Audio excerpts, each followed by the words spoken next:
Welcome back to the Nerdrotic channel. My name is Gary Beekler, and I am live in San Francisco, California. Man, I got hung up there. You know what? Thank God, Star Trek Discovery has returned. Everybody. Oh man, sound. Let's hear the crowd applause here. We got our first Star Trek Discovery short, and let the games begin. I'm sure there'll be many, many reactions from many other YouTubers. I just wanted to get in here first. Plus, that's what we do. We do live visceral reactions right after the show airs. I will fully admit Star Trek Discovery, while I did not like the show at all, has been very, very good to us. It's gotten us a lot of subs. Now, like I said, I'm not a fan of this show. And let me be the first to report, we're going to get more of the same, folks. And I do believe that Doomcock is right. And others have said this as well. They went very Orville on this. It was like an Orville after school special. So before I get started, spoiler warning. This paddle is brought to you by the wonderful Viking Bitch. She is an artist. She has a YouTube channel. Please check it out. Thank you very much, Viking Bitch. So let's get to it. This is just going to be, I was going to record a video, but I decided I love having you guys in the chat. So let's just do this. I want to see your reaction. I don't know how many of you saw that. I know this is not available outside the US other than Canada right now. They got it a half an hour earlier though. So I'm going to, I think throughout this recap, I'm going to pronounce my L's like a W, because it was so sweet. Yes, it was such a sweet episode with Ice Cream and everything. It stars Tilly, and this is a smart move. I have to say, if there is a most likable character in Star Trek Discovery, it is Tilly and Saru. I liked it, but yeah, not a fan of this show at all. And it looks like we're getting more of the same. So this episode starts out in the hangar bay. The shift is ending and a shuttlecraft lands, and we see a stowaway come out. Now, all we see is a hand, but it kind of phases, and this hand cuts itself on the outside of the door. Then we go to Tilly's room, and Tilly is talking to a hologram of her mother. And this is the first thing that made me cringe, because they didn't show her mother's face. She always had her back to you like she's Charlie from Charlie's Angels. And the voiceover on it is terrible. She's talking to Tilly, but her mouth isn't moving. So I don't know why they were keeping Tilly's mother secret, other than she's probably going to be played by a big star that they're going to introduce later, that they did not put into the short. Now, I almost said Enterprise. The Discovery is empty throughout this entire short, shall we call it. There's no crew. Now, it is between shifts. I guess it's late at night. Tilly is stressing out over her command program that she's getting into. And her mom, of course, reminds her of a story when she was a little girl and she couldn't climb a wall and she gave up. So, of course, she's going to give up when she does her command program, and she doesn't want her to be stressed out. And Tilly screams into a pillow. And then she goes to the replicator to have coffee. And as she's drinking her as she's drinking her coffee, she sees something like run by her like a ghost, and it runs by her again. And then the replicators start freaking out, and food just starts flying everywhere. And this was kind of a funny scene. But at this point, I'm going, oh, God, they're doing it. They're going full on Orville on us. And, oh, it doesn't stop there. So when the girl... when she's phases to when she becomes corporeal, we see that she's basically a superhero. So she can phase through things. She's got like a porcupine back, and she speaks like in ticks and clocks and stuff. Tilly pulls out the replicator and understands what she's saying, and she we find out immediately that this girl is an amazing scientist. She pretty much tells Tilly that the universal translator is something that she could build when she was 9. So she starts out talking shit. So they have a little science off, talking about and Tilly brags about building something that could make ice cream when she was 9. And that's how they started talking. Is the girl had some ice cream on her shoulder and she tasted it and it was good. So they started bonding over ice cream. It was cute. We find out that she is from Zahea. It's a world that just got warp drive.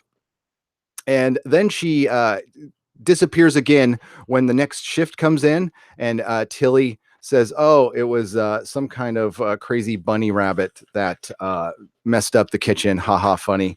Lots of jokes there. And yes, more Orville. So as she goes back to her room, we see Zahea again is inside her room, and they start talking. And Tilly finds out that she has a galactic APB on her, and her name is Poe, by the way. So she is a superhero. She was also an amazing scientist who developed a way to recrystallize dilithium. So we find this out all in about 7 minutes. So these two fine young ladies who are amazing scientists, and there's all this wacky doodle stuff going on. And then we find out there's the APB. The reason there's the APB is because she was able to recrystallize this dilithium crystal. She ran away, and she's worried that there's vultures out there. There's people who will want to take the dilithium crystal from their planet because their planet is rich in it, and that's probably what the Federation wants with it too. So instead of reporting her like Tilly should, she does mention she should. She thinks about helping her get away, and she has to give her a pep talk. So during this pep talk, we find out why she runs away. She runs away because she's a queen. We find out that her parents died. Her brother died. Her brother was the king. And now she is the queen of Zahea. So she is not only amazing at the science, she's a queen. Wow. So good thing Michael Burnham wasn't there, because there would have been a fight. Because wait a minute, I'm the Mary Sue in this show. We can't have two Mary Sues. But thankfully, well, she'll probably show up later. Who knows? So of course, there's nobody on the Discovery at all. Tilly walks her to and beams her down to the transporter and beams her down to her planet. And before they do that, they become friends. So this was a story about friendship and ice cream and amazing science, and that was our Star Trek short. Now the problem. Oh my God, I got my own notification. Wow, a notification went out. So the problem is this short wasn't horrible by itself. Actually, I could probably say that this was the best thing Star Trek Discovery has done at this point. The problem is the baggage that comes with this show beforehand. So like I said before, Tilly is the most likable character in a show, and we're going to see if they course correct, but it looks like now, I mean, I don't want to judge the entire second season on a Star Trek short. These remind me a lot of the Doctor Who prequels, which were kind of throwaway. And that's what this thing was. It was kind of throwaway. And I hate it when they do that. I love the idea of a short prequel leading up to your series. I think it's really a great idea. I was wondering why Marvel doesn't do this with Agents of Shields. There's so many, like Netflix with Daredevil, to build up to your show. So to do a throwaway episode is just a way to maybe get you to subscribe to CBS Access early, which, of course we had to do to cover the show. But again, on its own, it's not terrible, but the jokes didn't land very well. It wasn't very funny. All the science, all the pseudo science that's going on in here, it really looks like it's just more of the same from Star Trek Discovery. And, I was hoping, I want a good Star Trek. Okay. I do want a good Star Trek. And, if Star Trek Discovery season 2 is good, I'll admit it. The problem is, again, the baggage. We still have Mikey Spock. We still have the relation to Spock. We still have the Klingons. We still have sonar in space. We still have messing with the canon. But like I said in previous videos, if they put this in the Kelvin universe, that would solve a lot of problems. So unsolicited advice, CBS, put this in the Kelvin universe, just call it a day, and you'll take the teeth out of some of our arguments. Not all of them, but some of them. So let's get to the chat briefly. I do have to go see Venom after this. I wish I could have done a longer one, but I also don't want to do a recap longer than the actual episode. And this was 15 minutes and 24 seconds. Oh, let's get to our wonderful chat. And, I know there's people in here who like Star Trek Discovery, and this is never a judgment on you. And just because I don't like something doesn't mean it's not good. I'm not that in love with my own opinion. I just like what I like, and I don't like what I don't like. That's all. And I don't like this show. I don't. But I wouldn't care if it wasn't Star Trek. I wouldn't. We're losing so much stuff right now to, after school special. We're losing so much stuff to writers who don't give a shit about the history and lore of a show. I don't think it's asking much to do a little research. Okay. Starba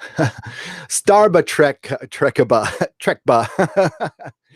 Yeah, it was Tilly and her science, and they were eating ice cream. It was so good and cute. Oh my god. What's up, Midnight's Edge After Dark? Yeah, I'm interested to hear what everybody has to say about this video. I'm sure we will getting them. We will be getting them all from the tribunal.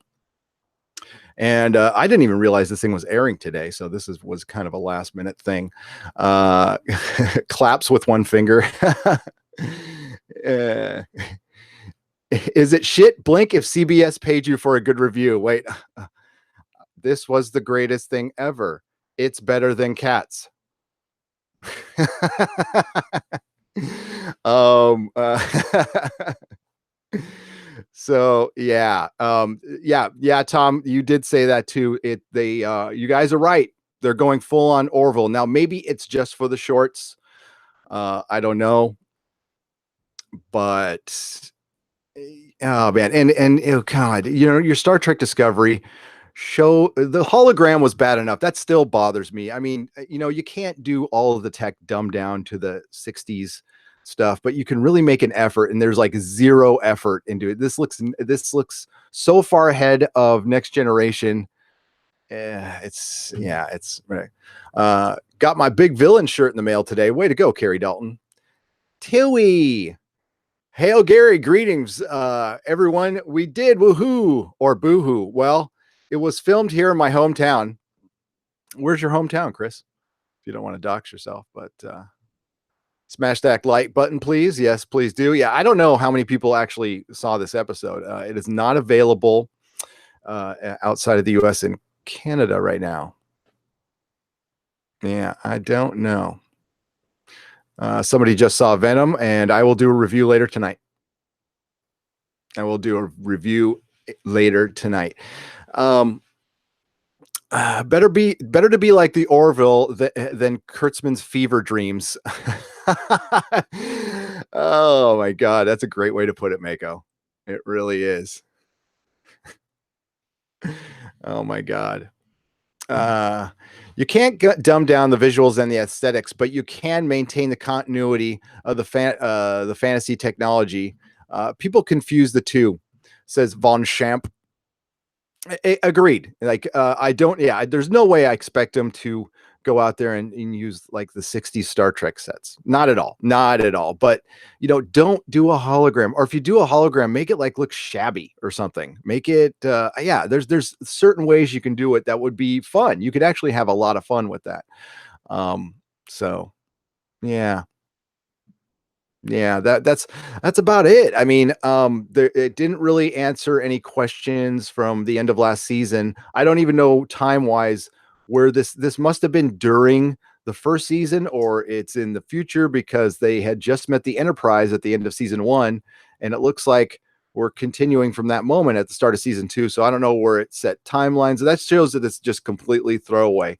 So I mean, if you're wavering on to pay $5.99, $7.99, $9.99 to see this, don't wait till all the shorts are done and go get your free month trial and watch Star Trek Discovery for free and all the shorts if that's what you want to do.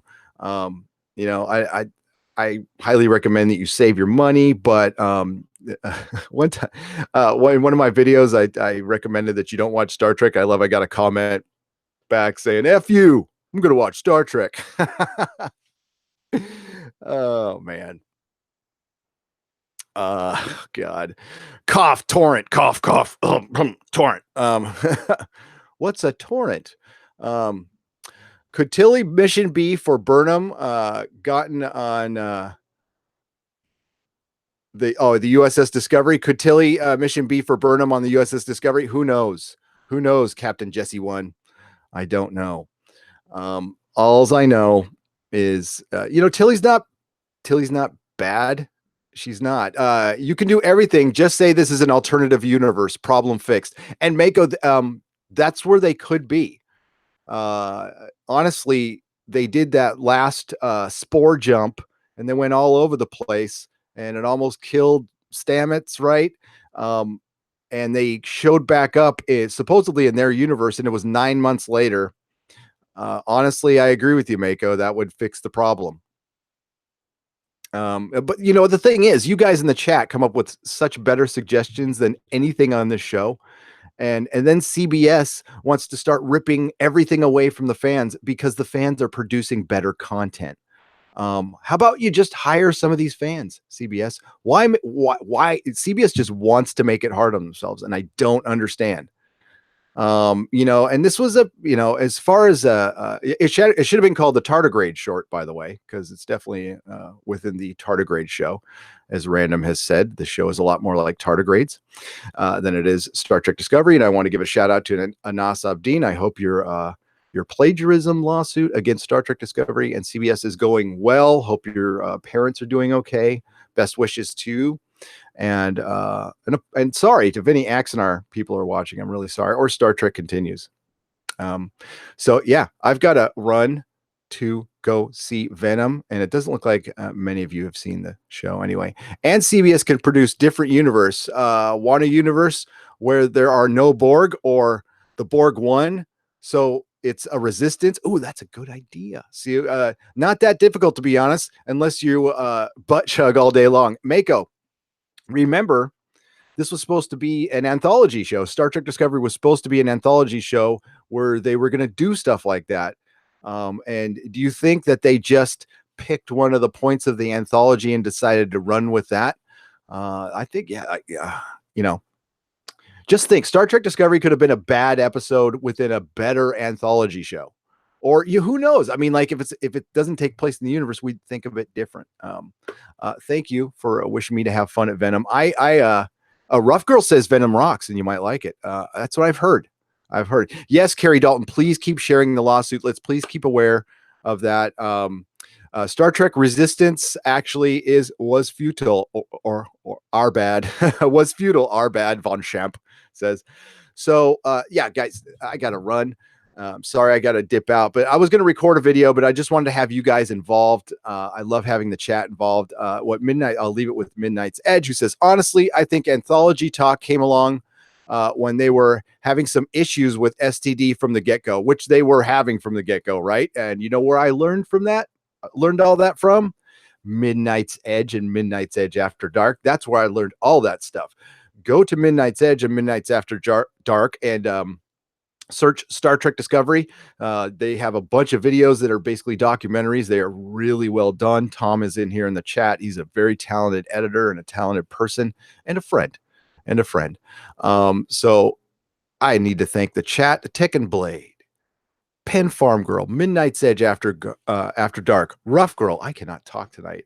It's my coffee. I had too much coffee. RGD, Mako, Nigel Brought Savage, Mega Grey Wolf. Oh, I missed your chat. Sorry. Or just don't do a prequel Star Trek. Oh man, you're giving me. It's antithetical to Star Trek anyway. Man, you throw those big words at me, dude, and I just get lost. And Carrie Dalton, Chris Perza, Midnight's Edge After Dark, if I haven't said them already. Daniel Nolan, my good friend. I'll watch Nerdrotic, but I'll never sign in for CBS All Access. If STD got amazing reviews, I would consider it. Well, I'll be honest. If it gets amazing and they undo Mikey Spock and just make her a regular character and get real writers in here and make the Klingons look like the Klingons, I'll admit it. That is right. And Von Champ is in here. Captain Jesse 1 and Matthew Davies, who was first. So everybody, thank you. Have a great night. I will see you at the next Star Trek short, which I have no idea when it is. I think it's like a month away. Yeah, they're doing one a month, especially if it's once a month. Come on, guys. So I'll see you at the next one next month. And may the small folk sing songs of your greatness. Sonar in space.